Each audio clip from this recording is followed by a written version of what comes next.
ভিডিওতে আমরা আলোচনা করব প্রাইমারি বিষয়ে। আপনারা জানেন যে এসএসসির বিষয়টা সুপ্রিম কোর্টে এখন বিচারাধীন। সেটা নিয়ে বিভিন্ন সময় বিভিন্ন নিউজ সামনে আসছে। সেটা পূর্ববর্তী ভিডিওগুলোতে আমি আপনাদেরকে জানিয়েছি। হলফনামা নিয়ে বিভিন্ন ভিডিও আমার চ্যানেলে অলরেডি আছে। কিন্তু এরই মধ্যে প্রাইমারি সম্পর্কে যে নিউজটি প্রকাশিত হয়েছে সেটা আপনারা শুনেছেন হয়তো, যে চার্জশিট প্রকাশ হয়েছে। যে চার্জশিটটা দেওয়া হয়েছে সিবিআইয়ের পক্ষ থেকে, এই চার্জশিটে কি কি বিষয়টা উঠে এসছে এবং কোন কোন ব্যক্তির নাম জড়িয়েছে সেই বিষয়ে কিন্তু আমরা একটু এই ভিডিওতে জেনে নেব। সবার প্রথমে বলি যে প্রাইমারিতে যে ব্যাপক দুর্নীতি হয়েছে সেটা কারোর অজানা নয়। এই মুহূর্তে প্রচণ্ড পরিমাণে দুর্নীতি হওয়ার জন্যই কিন্তু আদালত চাকরি বাতিল করেছেন এবং সেই মামলা এখন চলছে। তো যাই হোক, সিবিআইয়ের যে চার্জশিট, সেই চার্জশিটে কি কি তথ্য উঠে এসছে আপাতত সেটা নিয়ে আমরা এই ভিডিওতে আলোচনা করব। সেখানে আপনারা জানেন যে কালীঘাটের কাকু সুজয় কৃষ্ণ ভদ্র, তার নামেই মূলত চার্জশিটটা দেওয়া হয়েছে, কিন্তু তাছাড়াও তার সঙ্গে আরও কিন্তু কয়েকজনের নাম দেওয়া হয়েছে। যে বাকি ব্যক্তিদের নাম দেওয়া হয়েছে তারা কিন্তু বিভিন্ন পার্টির, অর্থাৎ আমাদের যে পশ্চিমবঙ্গে যে সমস্ত রাজনৈতিক দলগুলো রয়েছে সেই সমস্ত দলের। তো আমরা কিন্তু এটা সবাই কম বেশি জানি যে যে যে দলেরই হোক না কেন, যে রাজনৈতিক দলেরই হোক না কেন, তার যদি প্রভাব থাকে সে কিন্তু সব সময় প্রভাব খাটায়, সে তাদের ক্ষমতা থাক কি না থাক। এটা কিন্তু আমরা সবাই জানি। বিভিন্ন ক্ষেত্রে বিভিন্ন অফিস আদালত, বিভিন্ন যে কাজকর্ম, সব জায়গাতেই কিন্তু একজন নেতা, যে রাজনৈতিক নেতা, তার কিন্তু একটা প্রভাব থাকে। তাহলে এই যে এত টাকার দুর্নীতি হয়েছে বলা হচ্ছে প্রাইমারিতে, সেখানে কি শুধুমাত্র এক ধরনের রাজনৈতিক নেতাদেরই মদদ ছিল, অন্য রাজনৈতিক নেতাদের কোনো লাভ ছিল না বা মদদ ছিল না? সেটা কিন্তু হতে পারে না, কখনো কখনো কিন্তু থাকে।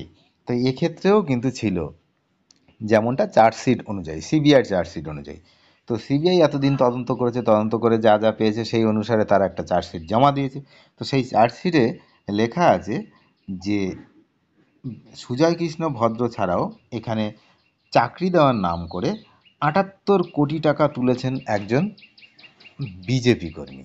তার মানে তারা কিন্তু ক্ষমতায় ছিল না, নেই কোনো দিন পশ্চিমবঙ্গে ক্ষমতায়। তাহলে এই ধরনের একজন নাম কিন্তু চার্জশিটে উঠে এসছে, তার নাম অরুণ হাজরা।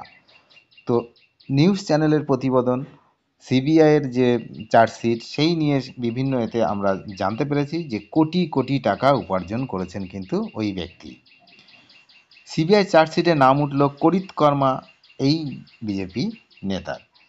সিবিআইয়ের এই ৩ নম্বর চার্জশিটে অরুণ হাজরা, সুজয় কৃষ্ণ ভদ্র ছাড়াও শান্তনু বন্দ্যোপাধ্যায়ের নাম রয়েছে। চার্জশিটের তথ্য প্রমাণ লোপাটের অভিযোগ তুলে যোগ করা হয়েছে ২০১ নম্বর ধারা। এই নাম শুনে নিঃসন্দেহে অস্বস্তি বাড়বে রাজ্যের প্রধান বিরোধী দল বিজেপির। কারণ এতদিন সমস্ত অভিযোগ সবাই শুধু একদিকেই তুলছিল, কিন্তু যখন সিবিআইয়ের চার্জশিটে অন্য একজনের নাম এসে উঠল, তখন স্বাভাবিকভাবেই কিন্তু প্রশ্ন উঠছে, কে এই অরুণ হাজরা? ইনি উত্তর কলকাতার একজন নেতা। প্রাথমিকের শিক্ষক নিয়োগ সংক্রান্ত দুর্নীতি মামলায় বিশেষ সিবিআই আদালতে তাদের ৩ নম্বর সাপ্লিমেন্টারি চার্জশিট জমা করেছে কেন্দ্রীয় সংস্থা সিবিআই। সেই চার্জশিটেই নাম রয়েছে এনার। সিবিআই দাবি করেছেন, অযোগ্য চাকরিপ্রার্থীদের তালিকা সরাসরি কালীঘাটের কাকু অর্থাৎ সুজয় কৃষ্ণ ভদ্রকে দিতেন এই অরুণ। তাহলে ভাবুন, সবাই আমরা জানতাম যে সুজয় কৃষ্ণ ভদ্র, যিনি কালীঘাটের কাকু, তিনি হয়তো আমাদের যারা রুলিং পার্টি, যে রাজনৈতিক দল, তাদের আবার যোগাযোগ ছিল বিরোধী যে সমস্ত রাজনৈতিক দল তাদের সঙ্গে। দেখুন কিভাবে দুর্নীতি চালিয়েছেন। এমনকি তার সেই তালিকা মিলিয়ে অন্তত ৫০ জন অযোগ্য প্রার্থী বিভিন্ন স্কুলে চাকরিও পেয়েছেন বলে তদন্তে জানতে পেরেছে সিবিআই। আর এক্ষেত্রে চাকরি প্রাপকদের কাছ থেকে মাথাপিছু অরুণের আয় হয়েছে ৫ থেকে ৮ লক্ষ টাকা। তাহলে কোটি কোটি টাকা কিন্তু এভাবে রোজগার করেছেন তিনি, এমনটাই কিন্তু সিবিআইয়ের চার্জশিটে জানা যাচ্ছে।